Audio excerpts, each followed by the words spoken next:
Hey guys, welcome back to Vertical Momentum. I'm your host, Richard Kaufman, also known as the Comeback Coach. Guys, if you want to get fit, if you want to get healthy again without all the bullshit, this episode is for you. I'm going to be talking to my brother Patrick. I just met him from my friend Joe Graham, and we have such a great relationship already. I'm so glad that we're talking together. And October 16th, his bride is going to be on the show. So that's going to be awesome. Patrick and Meagan are the first family of fitness in my mind. They're amazing. We're going to be talking about health and fitness. So I want to give a big shout out to Joe Graham. I want to thank you guys. Our new hoodies are out for fall. If you buy any of our swag, 100% of the proceeds go to help veterans struggling with homelessness and PTSD. I don't make any money off of it, so I'll put that in the show notes. And also, Monster Energy, thank you for keeping me going. Of course, I drink the sugar-free one. But, guys, if you love energy drink, Monster Energy is it. So, Patrick, my brother, welcome to the show. How are you? What's up, Richard? I'm doing really well, man. Happy to be here. I'm grateful to start my morning off being able to chat and as you and I spoke about before we went live, debunking some of the bullshit in the fitness industry. So I think that's a great way to start off a Wednesday. All right. I love it. So first question right off the get, because I have a traumatic brain injury, and if I don't ask, I'll forget. Sure. What is your definition of resiliency? That's a good question. My definition of resiliency comes down to one word, and that's presence. And the reason I say that is because you can't know where you're going unless you know where you're at. And once you understand where you're at, that allows you to really gain an understanding of what next micro steps or bigger steps you need to make in order to keep resiliency going through whatever positive, negative, or neutral season of life that you're trying to navigate. So I'd say it comes down to being present.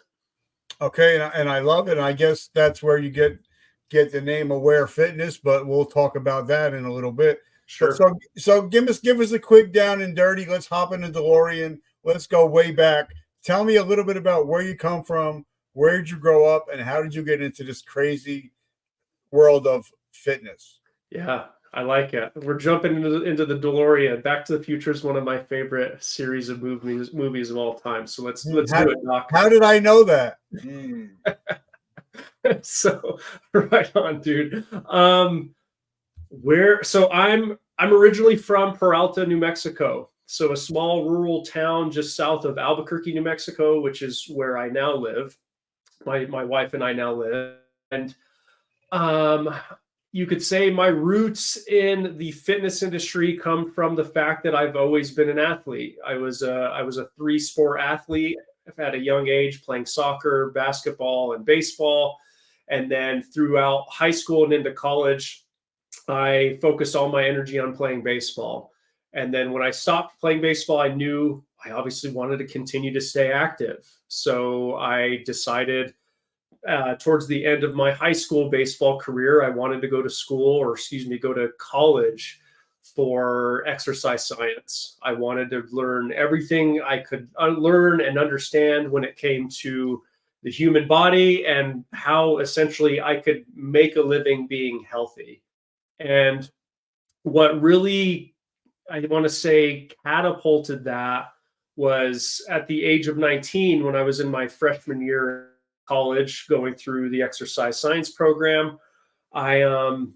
I had a series of conversations with a family member that really, really motivated me to kind of double down on what I was doing with school and essentially building a business around fitness, where long story short, I had a family member impose their limiting beliefs on me. I'm sure many of your audience and yourself included have experienced instances where we always hear people say, oh, bad health just runs in the family. Right. And we just kind of assume that that's kind of like our predetermined destiny when it comes to our health. There's nothing that we can do about it. So I'm sharing with this family member what I'm learning at school. And they pretty much told me, Patrick, that's awesome. That's great. But inevitably, you're going to end up overweight and unhealthy like and he patted his stomach like pretty much the rest of the male figures in my family. And it was at that moment at 19 years old when I'm, full of piss and vinegar, I internally said, fuck you, watch me, man. Like I'm going to really push back against the limiting beliefs of my family and the limiting beliefs of society. So got my degree at the University of New Mexico with a concentration in exercise science. And then started working as a personal trainer at a local big box gym here in Albuquerque, New Mexico. Was training people in person, which was fun, which was great, but it only took me maybe a year or so to realize this was not what I was going to do long term.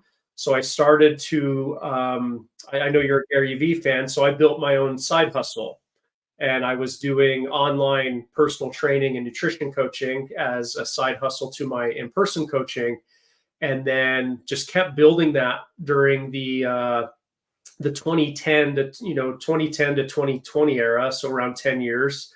And then when the pandemic hit, that was kind of Mother Nature's way of telling me, hey, dude, go do this full time, go take it out into the world. So I decided to do that. And obviously I met my wife along the way, who's a registered dietitian. So she focuses on the nutrition portion of things. And the rest is history, man. All right. So, let's talk about fitness a little bit. Because I used to personal train. I am NASM certified, ISSA certified. Cool. I've worked with several Mr. Olympias, getting them ready for shows. Cool. Players from the NBA, NFL, Major League Baseball, WWE. But for me, and I ran Lennox Lewis's training camp for 5 fights when he was the world champion. But the reason I bring this up is because once I worked with professional athletes, I could not go back to working with civilians, I would say, because like when I worked with Triple H, there were no days off. He had his food, he had his workout plans, he was dialed in, and there were no excuses like, you know what? It's a beach day, I'm going to go to the beach, or I just don't feel like it today. And when you're working with professional athletes, they have a focus, and it's hard to go back to, Joe Blow from Idaho. So talk to us about what a good personal trainer is and what a personal trainer you see on Instagram that bought all their followers. And if they do have somebody that they train, they just use cookie cutter workout plans and food plans for everybody. All 1,000 people get the same workout plans and the same food plans. So what's the difference between a good, and I'm saying good or great personal trainer, and an online guru that's 18 and has abs? Right. Yeah, man, great question. So I think it comes down to 2 distinct categories of a coach, right? You had made mention a good or a great coach or a not so great coach. And I think it comes down to 2 definitive categories. So a great or a good coach is person-centered in their approach. And what that essentially means is they are willing to meet their client where their client is at. Because you and I both know this, I'm sure your listeners know this, everybody's health and set of circumstances and past are different than the next person. So a good or a great coach is person-centered in that they have a genuine interest in getting to know the individual that they're helping, getting to know their background, getting to know their medical predispositions, so that way they can actually custom tailor a movement plan or exercise plan and nutrition plan, in the case of my wife being a registered dietitian, that fits their needs and fits their unique set of circumstances. A poor, not so good, trash coach is utilizing what is called a coach-centered approach. And a coach-centered approach is very ego-driven. It's very me as the coach where I'm at, which is very, very common and prevalent, unfortunately, in the fitness industry, where they have the client expecting themselves to meet the coach where they're at. So to go from 0 to 100 miles an hour in no time at all, to completely overhaul every dimension of their life in order to meet the coach's criteria. And that's also where it sounds like you see some of that element of coaches putting together cookie cutter plans that aren't really meant to get the client to their goal and teach them how to stay at their goal. It's essentially they're offering a band-aid solution to something that needs surgery. So they're often perpetuating a lot of the lack of consistency and frustration so many of us or past versions of ourselves or your listeners have dealt with. It's very much like, hey, you're just going to do what I know works for me, which we all know what works for me may not work for you. So it's a difference between a coach-centered approach and a person-centered approach. And I totally agree 100% what you're saying. And for me, if I tell everybody, I'm not an easy coach. I'm going to tell you what you need to hear, not what you want to hear. So if you're not going to be thick-skinned, I'm not for you. I may not be for you, because I might just call you up and I'd be like, Patrick, bro, are you sitting on your ass today, or are you actually out doing something? Right. So, and I think that's what makes the difference between a good coach and a bad coach. But then also, like I said, I was with GNC for 30 years, and I would have women come in mad at their coaches because they gained 15 pounds of water weight. And I asked them, well, what are you taking? Oh, well, my coach has me on 5 to 10 grams of creatine monohydrate. And then I'm like, okay, wait a minute. Hold on a second. He has you on 10 grams of creatine monohydrate. And at this time of the month, you have your period too. So he didn't tell you you're going to be gaining water weight, right, plus what you're gaining because of your hormones. And I think a lot of trainers don't think about stuff like that. They're just like, well, if the creatine monohydrate worked for Joe, it's going to work for Joanne. Right. And sometimes it will, but sometimes it don't. But that's when you're making those cookie cutter programs, is when you start running into stuff like that, right? Yes, exactly. Because as you're touching on, there's a lack of depth with a cookie cutter program. It's by design built to not go in depth with people, right? It loses the opportunity of I'm sure you've heard this a lot. It perpetuates a lot of black and white thinking. It perpetuates a lot of black and white behavior, and it doesn't create any sense of interest or nuance in the gray area. And to your point of this customer coming in and talking to you about that, it's like the trainer's job is to help provide a pathway into that gray area so you can start having more nuanced conversations, so the client can understand, in that case of creatine, how that may or may not affect their body weight, their performance, how they feel, etc. But yeah, if you're just throwing something at somebody expecting it to work, you're kind of leaving people hanging to dry. And one thing I love about you and your bride, and I call her your bride because my bride is my bride. So, and yeah, I know you guys have that kind of relationship, that you guys break it down Barney style. You break it down to the basic shit. Right. And because, like, for me, my first foray into bodybuilding was watching Pumping Iron with Arnold. Mm-hmm. Arnold and Frank Zane and Franco Colombo. And they were doing basic shit. Mm-hmm. They were eating basic food, and they look 10 times better than a lot of the people that compete today. But it was basic stuff done very well. But also, and I want to talk about, they worked out with weights. But if you watch the movie, a lot of the times they're out on the beach. They're out exercising outside, walking, they're running on the beach and stuff like that. So it doesn't always have to be in the gym using 40 different exercises to hit your main goals, right? Right. Yeah, and I think you bring up a really good point when it comes to diversifying your environment with movement, right? And it makes me think of a motto my wife and I always use with clients. It's a very simple formula, and it states something is better than nothing. And what that lends itself to is, like, we have clients that don't love going to the gym or, a conventional gym. And what that does is it provides a greater level of creativity in finding, going back to that person-centered kind of customized approach. Like you said, it allows people to know, oh, I can work out outside. I can go for a walk. I can go for a jog. I can go ride my bike. I can go kayak. Like, as long as you're moving your body, you're winning. And as long as we're able to do that consistently, all of that is going to compound over a longer period of time. And to your point, you're doing the basics. And when you're doing the basics really well, you start to build a healthier relationship with your exercise and your eating in most cases.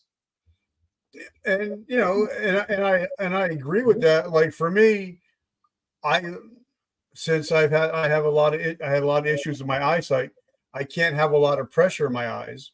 So I kind of have to, change things. Right. So I walk a lot. And what I did is, because I'm a knowledge nerd, I've read over 6,000 books, and I've got 18 books and 2 audios going right now. I punish myself that I'm not allowed to listen to my audio books unless I'm out walking. So for me, that, that's kind of like a punishment reward thing. Sure. But I feel better, like even if it's just 45 minutes to an hour, not only am I getting my mind right, but I'm also getting my body right. Yep. And I think for people that are just starting out, I always say, try, if you have a pool, if a pool is available, I think swimming is a great low impact exercise. But I think the best exercise for me, walking, and it's free, it's pretty much free. So, talk to us about how important, because I believe, like you said, perfect. I'd rather have somebody that has imperfect action than perfect inaction.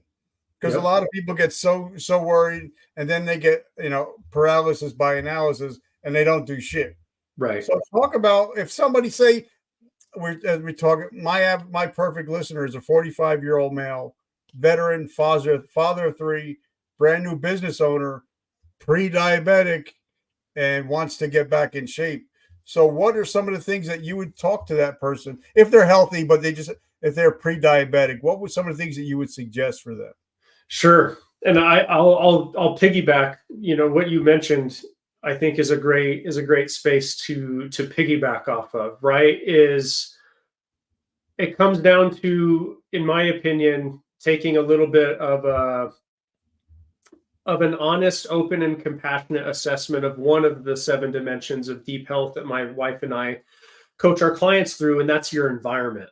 And just paying attention to how your environment is either positively, negatively, or neutrally influencing your access and availability to consistent movement and access and availability to healthy food choices, right? We talked about this before. You can't know where you're going unless you know where you're at. So knowing where you're at, first and foremost, is great. And to your point around walking, thinking through a resourceful, how do I want to put this? The first thing that comes to mind is throwing out the vast majority of what the mainstream fitness industry has told you should be doing, and throwing that in the trash, and acknowledging you're building a plan that works for you.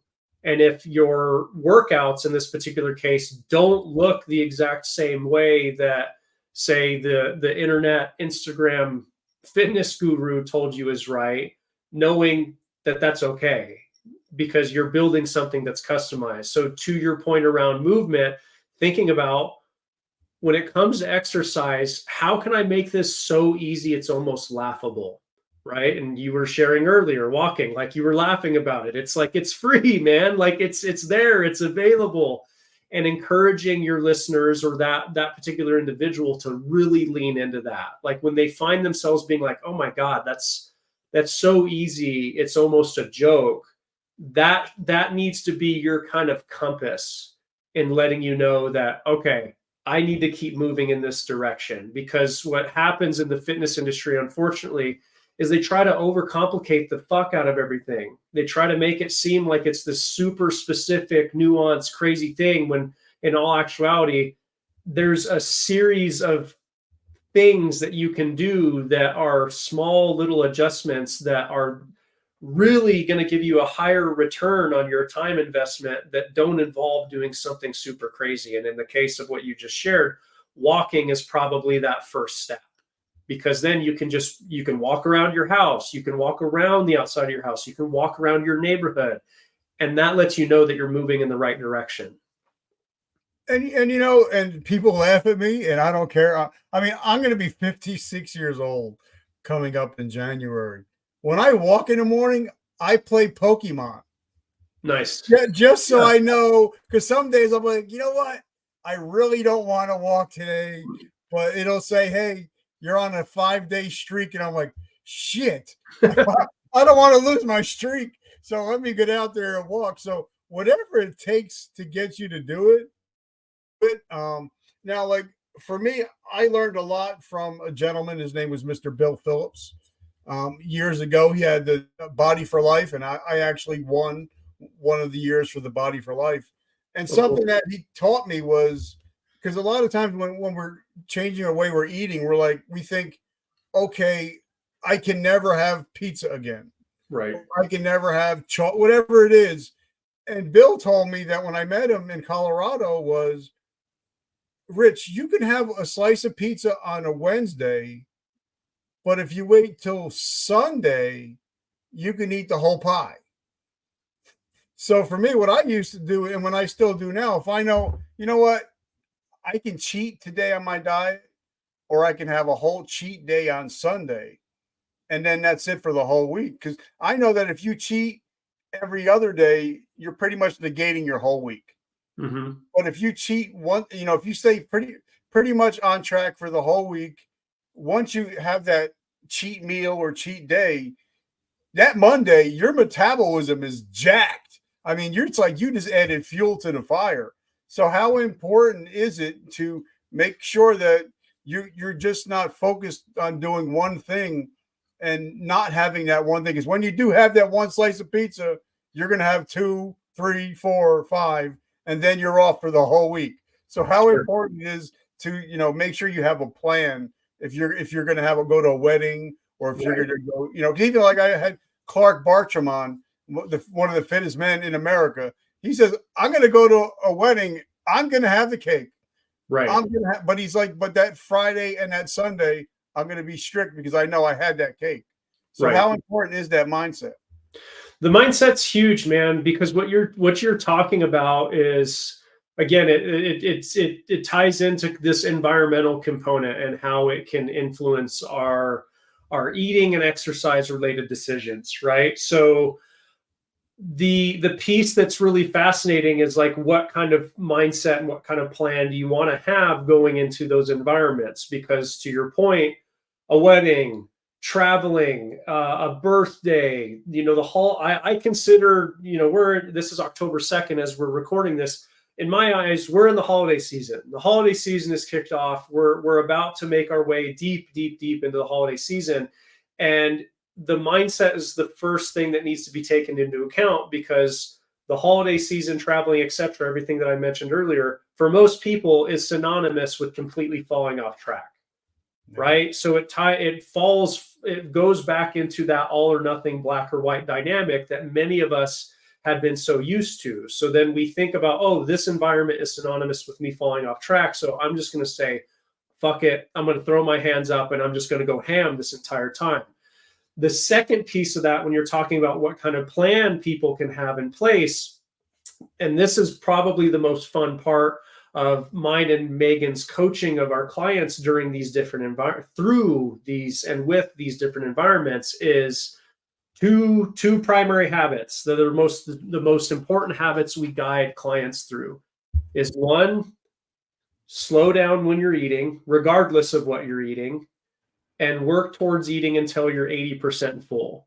So what that essentially helps people do when they find themselves in an environment that is synonymous with, we'll just say, less preferable food options, right? Like to the point of your other podcast guests, eat the cake. Like at no point are Meagan and I going to ever let someone know, hey, that favorite food that you like, that favorite meal that you share with your kids, or your family, yeah, don't eat that anymore.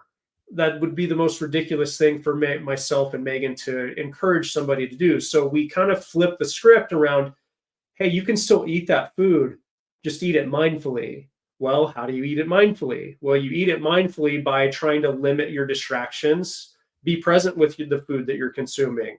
Put your phone away. Try to not eat while you're in front of the television. Try to not eat at your desk. Literally be present with the food and the people that you're in front of sharing that meal. And then just take time to slow down. Put your utensils down in between bites. Actually chew the food. I call it be your own food critic. Like really, really touch or tap into the sensory experience that you're experiencing, the taste, the sound, the smell of the food. Really tap into it. Build that presence. Slow down. Drink a couple sips of water in between bites. What that essentially does, regardless of what you're eating, by the way. If you're eating something healthy, you do this. When you're eating something that's not as healthy, you do this. What it allows you to do is it allows your body physiologically to give your digestive system time to actually digest the food.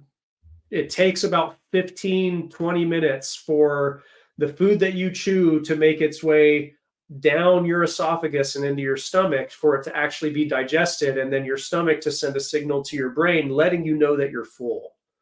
So then when you're talking about a plan, people can go into these parties, these weddings, and be like, oh, I still have a plan B. I can still try to eat mindfully, and I can eat this tasty food item where in the past I would, like you said, I would eat one slice of pizza and then two and then three. And then they're like, oh, in the past I would eat like 4 or 5 because I was rushing through it. I was distracted. Now I find out I actually only need about 1 to 2 slices of pizza and I'm full. And you're able to check those boxes of being both satisfied and satiated. And you're saying you're speaking the truth. Now, what hack that I use that, and like I was with GNC for over 30 years. I was with Kumar's GNC for over 15. And I always keep a case of lean shakes at my house. By the way, I love the strawberry lean shakes. But what I'll do if I know I'm going to a party or a wedding, on the way there, I'm going to down a protein shake. Sure. Just so I know, hey, it's going to help level out my blood sugars. Mm-hmm. It's going to keep me full a little bit. Right. But at least I know mentally, okay, you had a protein shake. And if you had it mentally, I'm thinking, okay, that you're not going to eat as bad because you just had a protein shake. You're kind of full and your blood sugars are not going to be off the chart. Sure. So, and that's something I teach some of my clients. I'm like, listen, if you're going to go to a wedding or something, just have a protein shake before you get there. Because it'll keep your blood sugar stabilized. So you're not. So when you do eat something, it's not going to be off the wall. That's why, I believe that when I do eat, like when I go out to eat to dinner, anytime I go out, I actually get the steak and lobster. But that's me. I always make sure I eat my proteins, like for the first 10 or 15 minutes, and then I'll eat everything else. For me, because that it makes me feel a little bit better knowing that I'm eating the proteins and it's going to stabilize my blood sugar.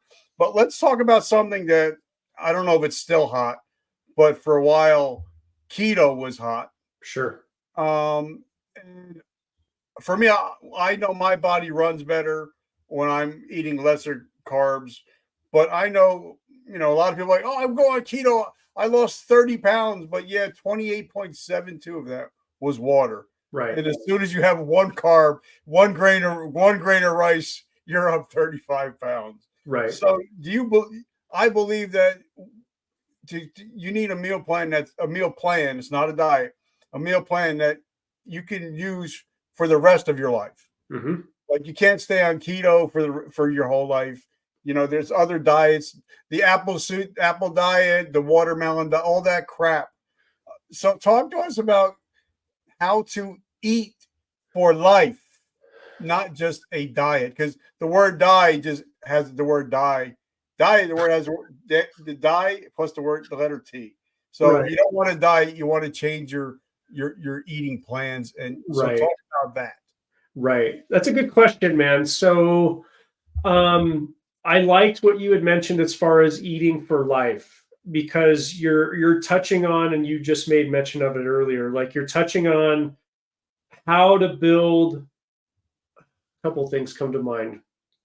How to build a sustainable lifestyle around your food choices, as well as how to build a healthy relationship with food, right? So if we're really wanting to, as you put it, eat for life, it means we have to start having deeper, more nuanced questions that aren't solely about, hey, you're on this diet or you're eating this way solely to lose weight. Don't get me wrong, losing weight is helpful, but if there's not a greater level of depth around other progress indicators that we can focus on that are not solely weight loss, we're just going to perpetuate having more of a bad time and perpetuate people's unhealthy relationship with food, right? Because I think we can all agree, when we just take the time to pause and we take the time to really zoom out, you can't be in weight loss mode all the time. At some point in time, when you get to your goal, regardless of how you got there, you are going to have to figure out how to navigate being in what we call maintenance mode.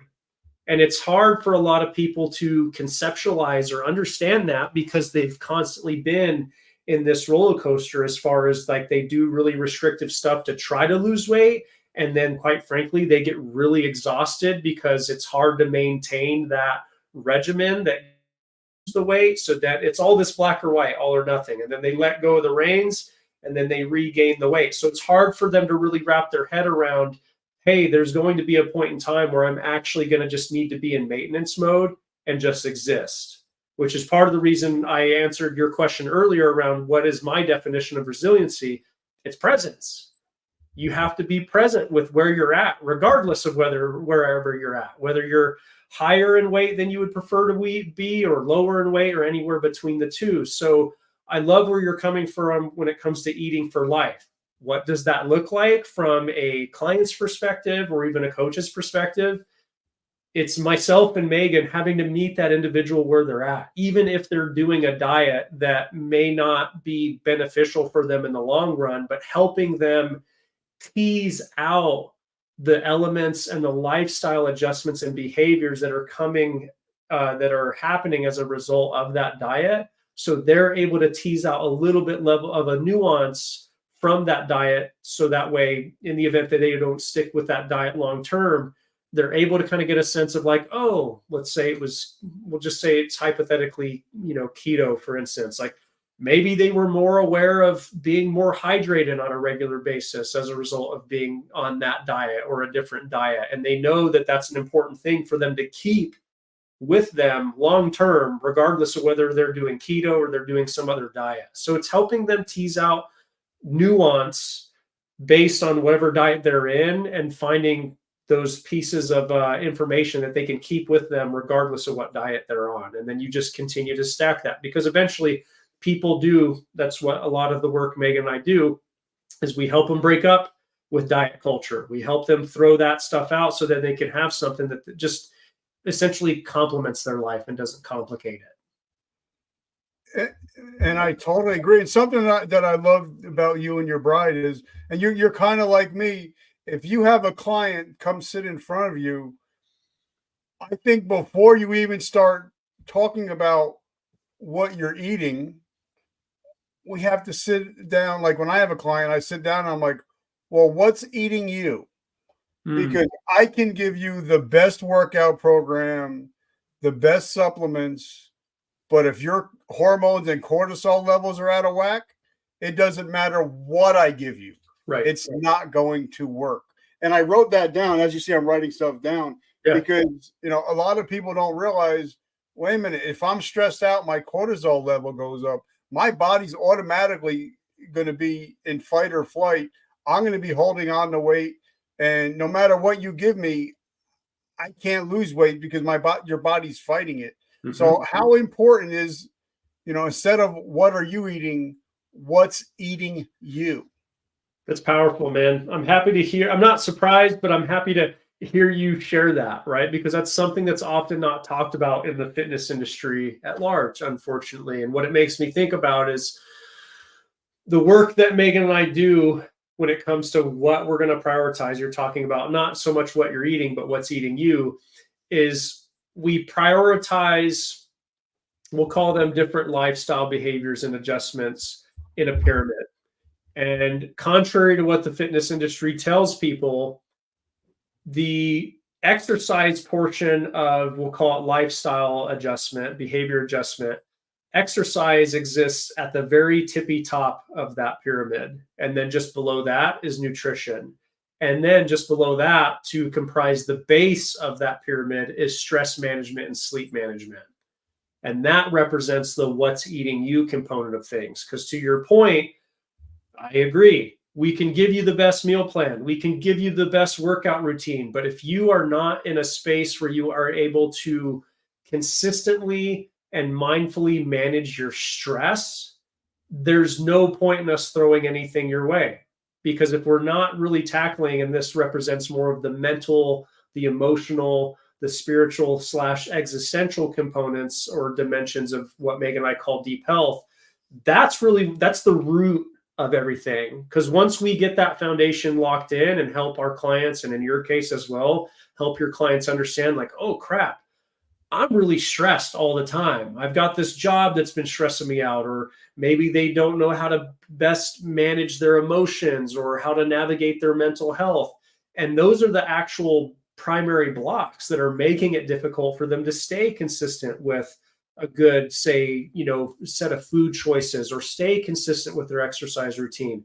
It comes down to stress management. But like you're saying, the coach has to be willing to meet them there and get to know them as a person on a fundamental level first. So that way, if they do make any recommendations around exercise and nutrition, they're tailored with that stress management component in mind. Thank you, Paul, for hanging out with us today. I appreciate you. Thank you for everything that you do for us. So let me ask you a question, because, like I said, I was with GNC for over 30 years. Had one of the strongest stores in the world at one point. But I knew that January 1st, January 2nd, everybody's coming in with the new sweats, the new kicks. Yep. Everybody's going to put like $500 worth of shit on the table. And what I would do is I would go around to the table and I would look through their products, and I'm like, you don't need this. You don't need this. You don't need that. And I'm putting shit back on the shelves. And I'm like, you don't need this. Mm-hmm. And a lot of people are like, wait a minute, you're taking money off the shelves, off out of the register. And I'm like, wait a minute. I'm building a relationship here with you. Mm-hmm. I'm building a generational relationship with you. I want you to live. Right. I want you to bring your kids here. Right. So, and that's happened, because I got one of the guys, he came to me and I helped him out. And then I helped his son get ready to be the starting quarterback for the Tennessee Volunteers. So, but because I cared about him, mm-hmm. and not just tried to make a dollar. Right. I was able to take care of his son and get him in a top tier school as a quarterback.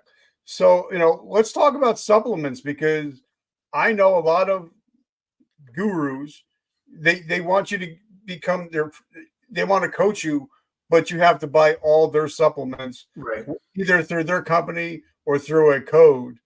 Where for me, I'll tell everybody, if you want to start out, everybody asks me, what do I need? What kind of supplements do I need? And I'm like, listen, I break it down Barney style. I'm like, you need a greens multivitamin, a good protein, and I prefer protein isolates because it's easier on my stomach. Mm-hmm. And depending on your age, like me, I need a little extra kick, so I use the sugar-free Monster. And for people that can't have caffeine, I get them on beetroot, because it gives them natural energy, gets you blood flow. So I don't think, because a lot of people, they think, well, I want to lose weight, so I need the right supplement. No, right. The word is supplement. It's right. Supposed to supplement your diet, supplement your routine. So let's break down supplements real quick because I can geek out on that subject. Sure.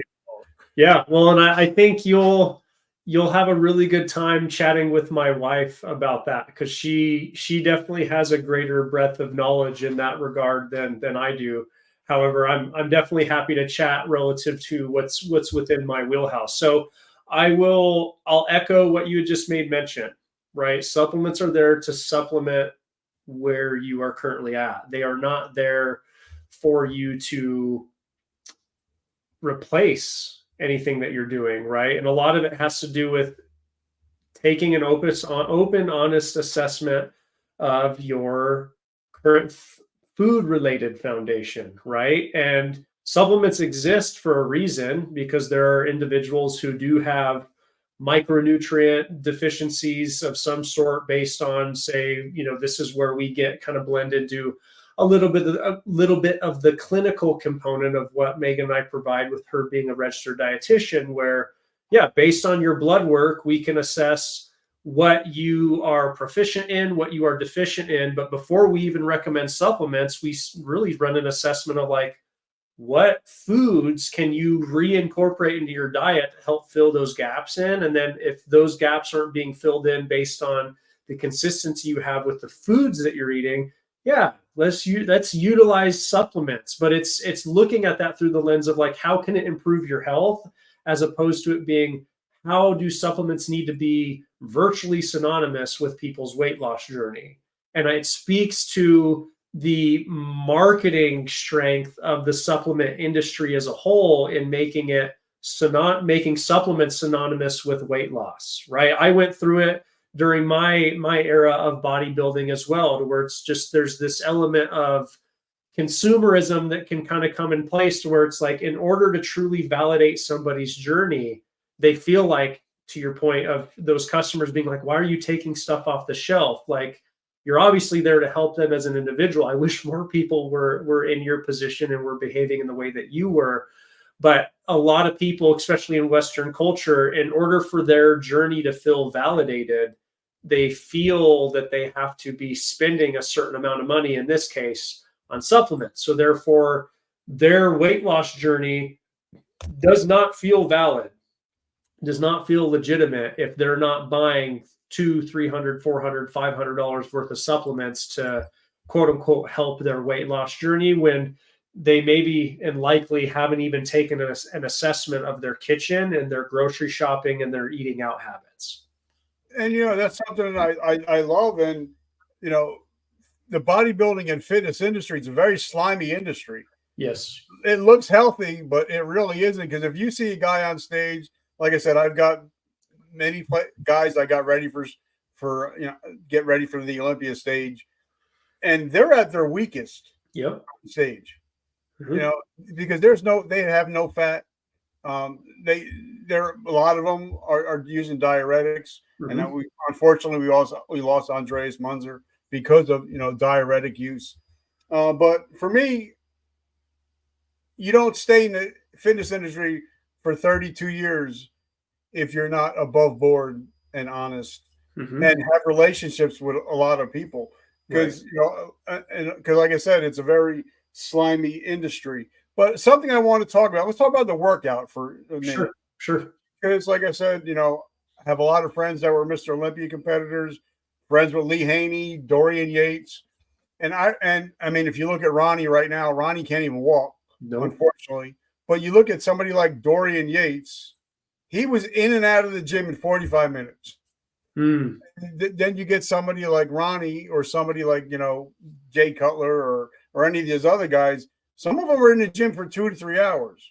Right. So Dorian was in there, used the hit principle, high intensity training. And then he spent the rest of the time recovering. Mm-hmm. And I see a lot of people, bodybuilders and fitness, they work out, they put the focus on the workout, but they're not putting a lot of focus on the rest, the relaxation, and the recovery part of it. Right. So how important is that aspect? It's crucial. I think of a conversation that I've had with a coach and mentor, and he helped put things into healthy perspective for me, especially when it comes to right? The exercise component of things. We think that we can out-exercise our rest. We think we can out-exercise our recovery. We think we can out-exercise our diet and even our mindset. And the old formula that I think is now starting to die off, understandably, and it's important that it is, the old formula that existed when it came to building muscle and getting stronger and getting healthier was stress equals growth, right? So that's where you would get individuals working out for 2-3+ hours because it was the whole no pain, no gain era, right? Where now, thankfully, we're in a space where we're adding more dimension to that formula. It's stress plus rest equals growth. And it's important for people to understand that both parts of those equations or both parts of that formula represent, in my eyes, just because I'm an exercise science geek, they represent different branches of your nervous system.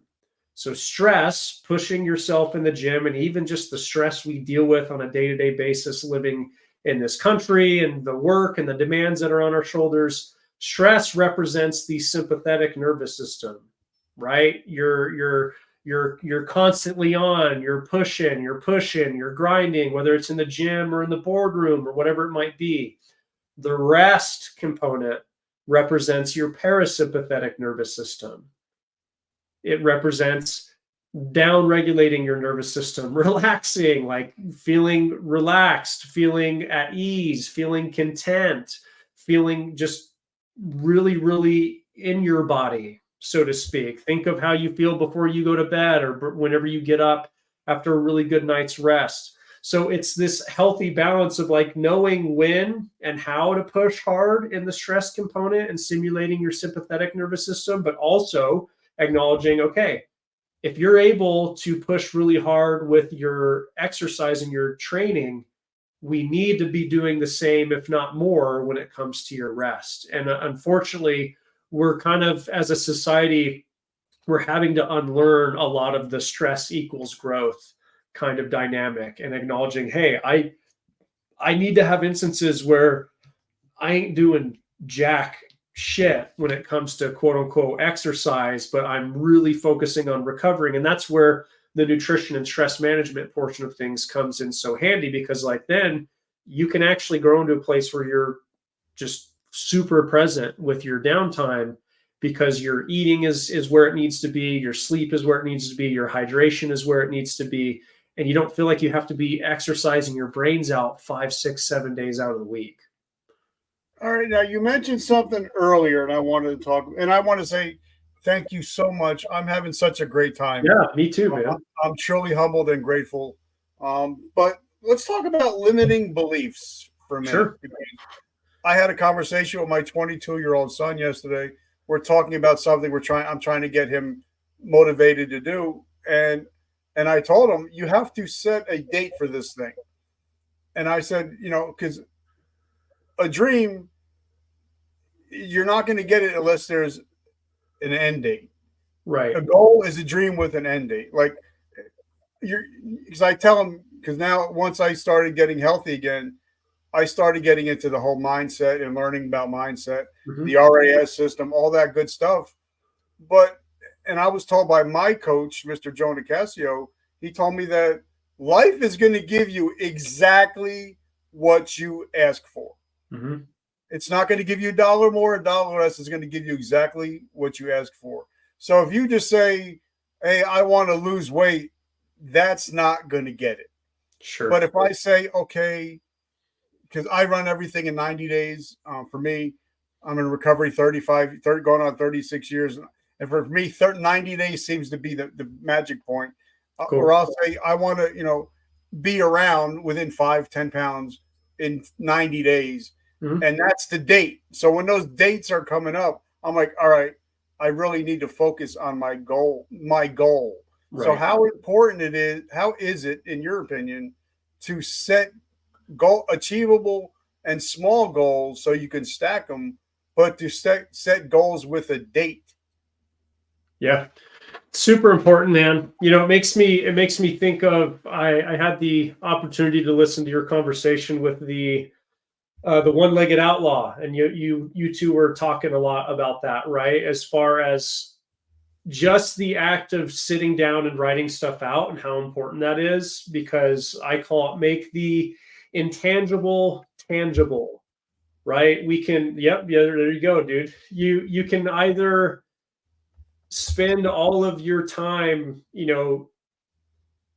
thinking about the goals and then carrying the weight of those goals in your head, but there's something that shifts whenever you take the time to slow down, get a notebook out, and just creating a story and creating a deeper narrative behind those goals. And I think through that practice, it allows you to, as you were talking in that other podcast episode, it allows you to reverse engineer it, right? So then you can start getting more context around like what your goal is and what a realistic timeline and sustainable timeline in getting you to that goal, especially if you've never done it before.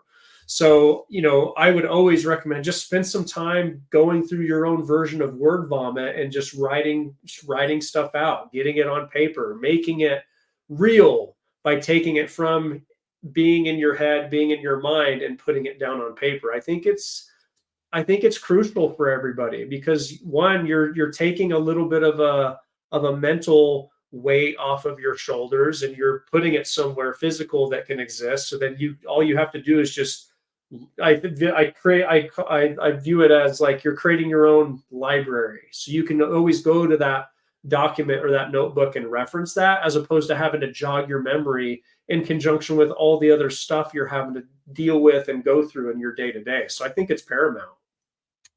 Okay, now it's something I want to talk, and you just mentioned it. One of the things I do when I have any of my clients, whether it's business or whether it's personal training or whatever, I sit down with them, and something I learned from my friend Dean Graziosi, I do the 7 whys. Okay. Yeah. I write the why 7 times, and I ask them, well, why do you want to lose weight? I know I want to get healthy. Then you get down to second. Well, I want to get healthy. I got a wedding coming up. But then when you get down to like the 6th why and the 7th why, and you're like, I want to walk my daughter down the aisle. I want to live. So how important is it? Because my first podcast I ever had was called Success, Your Why Powers Your How. So how important is it for a person to actually know their real why of losing weight? It's absolutely imperative. And the reason I say that is you have to be able to build a deeper, more sustainable fuel source for yourself for the long run. And I think that's another kind of part 2 definition to resiliency, right? Like it's one thing to get started. It's another thing entirely to stay moving and keep momentum going over the long run, right? So you're talking about going through that process of deepening your why. And in my opinion, when you create a deeper why, you create a deeper, more sufficient, more sustainable fuel source for you to refer back to during days, weeks, months, when things may not be as ideal, right? Where the momentum or the motivation may not be there. You're able to really get a sense of like, how much more likely do you think it is that you're going to make a healthy food choice or lifestyle or exercise choice when you're telling yourself, oh, I just want to lose weight. It's a good start. However, as we both can agree, it's broad, right? Compared to, okay, I'm not just doing this for me. I'm doing this for my family. I want to be able to crawl around the floor with my kids. I want to be able to lift my niece or nephew up and carry them and play around with them. I want to be able to walk my daughter down the aisle. There's a difference there. There's a level of depth. So I think building a deeper why builds a deeper root system of the tree of your health that you're ultimately building in the long run. So I think it's absolutely valuable. It's work well worth doing. It's something I love about you guys is, I love the name Aware Fitness because I believe we have to be aware. Because I read Grant Cardone's book. I don't care what you think about him. I met him, great dude. but a lot of people don't realize he was a recovering addict that just became addicted to success. Right. And I read his book. The only thing I got out of the book was that, and excuse my language, I try not to curse on here, but self-awareness is a motherfucker. It really is. Right. Because once you become self-aware, there's no more excuses, because once you realize whether I fail or I win, it's me. It's nobody has ever shoved, at least I don't remember anybody come into my bed at night and gets a big piece of cake and shoved it down my throat. Right. For me, I had to make the choice because, and remember, guys, there's no action without thought. So you can't pick up that cake unless you think about it. Right. And unless you're self-aware, then you can decide, well, I'm going to pick up the cake or not. So let's talk about that for a minute. Let's talk about awareness, because for me, I live in the now. I live in this moment. I'm talking to Patrick now. Right. I'm not worried about what I have to do later or all that. And I think if we're aware, like you guys talk about, and if you're present, your life could be a whole lot better if you just focus on the now. Yep. So talk about awareness, and then talk about focusing, being present. Yeah. It's powerful. And the reason it's powerful, to your point, is you can't ever take action on something until you've become aware of it. And when we're talking about helping people lose weight, helping people get healthier, helping people build a level of consistency in their nutrition, their exercise, and their lifestyle, the only way to get them to do that is by helping them become aware of the existing behaviors that they currently have, that in most cases have led them to the poorer state of health that they're in. I want to be very clear, though, like helping people build that state of awareness is not rooted in like shaming them. It's not rooted in trying to make them feel bad about who they are or where they're at. It's rooted in helping put them back in the driver's seat of, oh, I did make these decisions to manage or mismanage my stress. I did make these decisions around my food choices. I did make these decisions or have these limiting beliefs around the holiday season or going to a wedding and how that influences my eating. Like, it helps the individual or the client in this case get back in the driver's seat. They're like, oh, okay, yeah, my health may not be where I would preferably want it to be right now, but I now can compassionately, with grace, own the fact that I got myself here, and I also can get myself out. But none of that comes by me or Meagan or you barking orders at them. It's a mindset exercise in helping them understand, like, hey, you're the reason you're here. It may not be preferable, and that's okay, but you're also the reason you can get out of this and get where you want to be. So that way, when you start noticing changes in your life, season to season, year to year, you're always in the driver's seat, and you can then make more mindful course corrections, so you don't have to deal with a roller coaster of weight fluctuations or emotional fluctuations like maybe the past version of you dealt with in the past. Okay, so let's talk about, and I talked about this with my friend with Clark when I had him on the show. He told me, I'm like, well, what, when you go to, weddings and stuff like that, how do you act? He's like, I don't act like an asshole. Because there's a lot of people and we know a lot of, oh, I'm vegan. Or, sure. You don't have to tell everybody, that, oh, I'm not eating that. It's kind of like me, I'm in recovery going on 36 years. I don't go around at family parties and be like, I don't drink. Right. No, I just don't drink.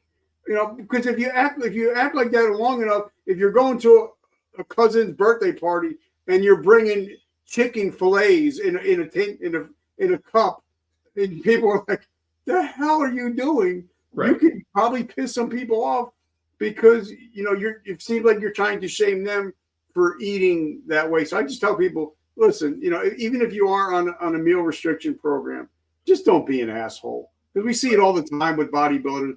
a lot of times they'll go to a family party and they have their all 6-pack containers, everything. And you're like, and it makes people feel stupid. And they're like, oh, I don't eat that stuff. Well, no wonder why people are looking at you and talking shit about you, because you're making them feel uncomfortable just because you're getting ready for a show. Right. Yep. Yeah. And I'll be honest. I went through that era in my own life, early in my 20s. I went through my own, season or seasons of bodybuilding and navigating that, like you're talking about, that difference in just priorities around eating. But I think the distinction that you're teasing out is like how you communicate that difference is so important, because what works for me or what works for you in our individual and respective seasons of life may not work for other people, but that doesn't make what that other person is doing or what those other people are doing bad.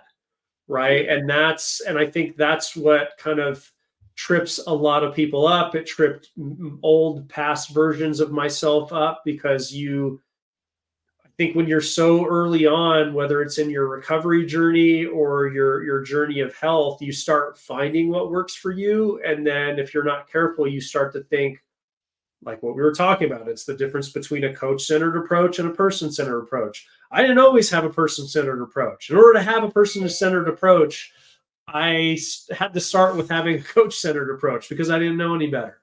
But you start thinking that what works for you works for everybody else, right? And you start feeling like that's how you got to get people to change, is by, in many cases, like you're saying, through being an asshole, unfortunately, trying to shame people into that change. And we all know now you can't shame yourself or other people into change. You only can love them into evolution. So there's that key distinction of how you're communicating your value system, your beliefs, what works for you, while also holding space for other people and what they're doing, and you being okay with what they're doing, because it has nothing to do with you. All right. So this is a teaching podcast. And like I said, my perfect avatar is a 45-year-old male, father of 3, veteran, brand new business owner. And a lot of us, when we get out, we get fat, dumb, and unhappy. So a lot of us are pre-diabetic, 30, 40 pounds overweight, bones creaking because of the rough times that we had in the military, and then being sedentary. So if, say, Craig, which is my avatar, sits down in front of you and says, I want to get healthy again. I'm going to lose weight. I want to get my blood sugar under control. What would be your top 3 pieces of advice if Craig was sitting down in front of you today on October 2nd, 2024? It's a good question. So if we were to break it down into 3 primary... Three actionable steps that they can start taking. 3 actionable steps. Okay. So the first one that comes to mind for me is finding ways and avenues in your day to just slow down and be present. I call my wife and I call it the 5-minute rule. So implementing the 5-minute rule, giving yourself 5 minutes a day to just be present, whether that's meditation, whether that's prayer, whether that's, anything that allows you to be able to just sit in silence and be present with yourself, is one of the biggest returns on that time investment you can ever have. That would be the first one. And especially given the background of your audience and having served and being veterans, is the second piece would be leaning into further support. So it's kind of a 2-parter, and the second and third one would be like, obviously you could say I'm a little biased, but I'm more educated now in being married to a registered dietitian. I would see what options are available through your insurance, through the VA, to collaborate and establish a relationship with a registered dietitian, and being able to build a healthy relationship with food in conjunction with, like you said, they're either pre-diabetic or currently dealing with diabetes. Building a relationship with a registered dietitian, I think, is going to be one of the best investments of time that they could ever have. And then on the movement front, kind of the same thing, not so much in leaning into a personal trainer. When I'm saying this as a personal trainer, but I actually would recommend that they lean into seeing what options are available for physical therapy and finding support structurally around previous injuries that they've had, stuff that they've dealt with that they maybe have kind of swept under the rug. Like you said, bones are creaking, things are feeling weird, things are feeling uncomfortable. Bringing the support of a registered dietitian in and a physical therapist in, and seeing if you can leverage the use of your insurance to have that covered, I think would be great. And those three things essentially can be done without any out-of-pocket expense. So those would be the three things I'd recommend. The 5-minute rule: slow down, give yourself time to do nothing, establish a relationship with a registered dietitian, and establish a relationship with a physical therapist. I truly believe the quality of their lives would improve exponentially. I love it. And by the way, as you guys know, I'm following you guys on all of your social media. So talk to us about what's coming up with you guys, where we can find you, how we can support your mission. Yeah. And thanks for holding the space for that, man. We really appreciate it. So best way to stay in contact with me is through Instagram. So for those of you who are interested, feel free to come meet me, chat with me, follow me on Instagram. My handle is Patrick_Ryan Fit. That's RYANFIT.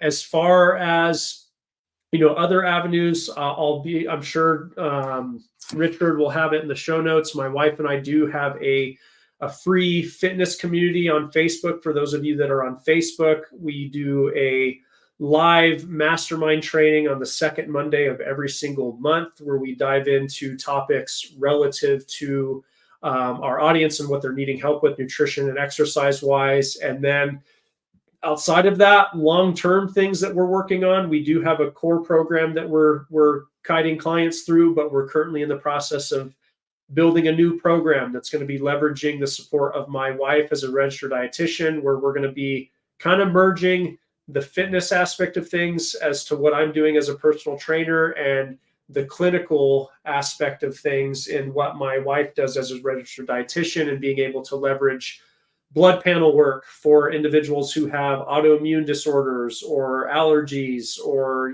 medical predispositions, and being able to use nutrition through medical nutrition therapy in conjunction with movement and exercise prescription to help people. So that's something long-term that we're working on right now. And I love that. I got to ask this question because I've never asked it before, so I got to ask it now. Let's do it. Me and you are both, I'm a big fan of Korn. I'm a big fan of Head. I think amazing dude. I got to chat with him. I got to talk to him. And he's doing some amazing things in his life. So what is your favorite Korn song? So what I'm curious, I have to ask you a question real quick for clarity. How did you know I was a fan of Korn? Bro, I do a lot. I've done probably about 11 hours of research on you. Okay. Because I was like, well, it's funny because Korn is playing here in Albuquerque, New Mexico tonight on October 2nd. So my wife and I and my sister are going to go watch them tonight. So my favorite Korn song is a song called Thoughtless. Yes. And for those of you listening who haven't maybe heard the song or maybe watched the music video, it features Aaron Paul, who played Jesse in Breaking Bad. Yep. And the reason I like that song so much is it was one of the first songs that I ever listened to that helped broaden my perspective when it comes to what kind of impact our words and our behaviors can have on other people. I acknowledge that I have been the victim of bullying, and I have also been the person bullying other people. I'm not going to act like I'm perfect. And it really opened my mind to acknowledging that through the lyrics of that song that Jonathan Davis is sharing in that song was like, the way you behave and the way you treat people has an impact on them.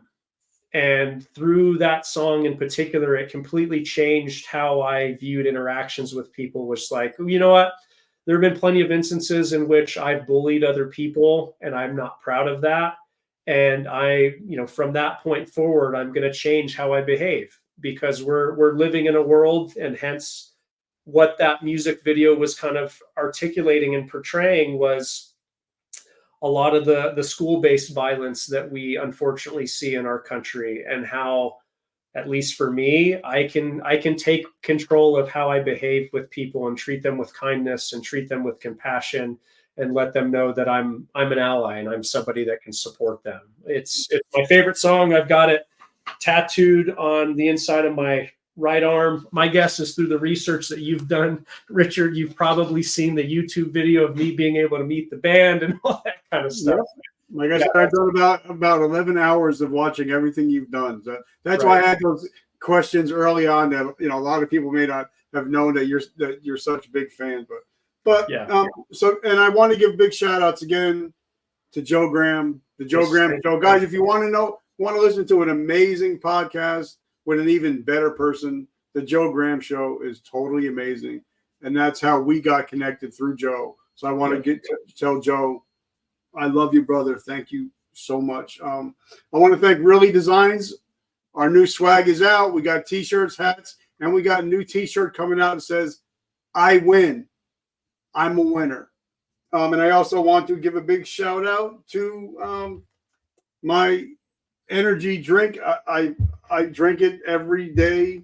I want to say, Monster, thank you so much for always keeping me energized and keeping my blood sugar low, because I'm drinking the one without the sugar. So, Patrick, I just want to say I'm so grateful and humbled for your friendship. And I can't wait to see what you guys got coming up. And hopefully we can build a generational relationship from this moment on.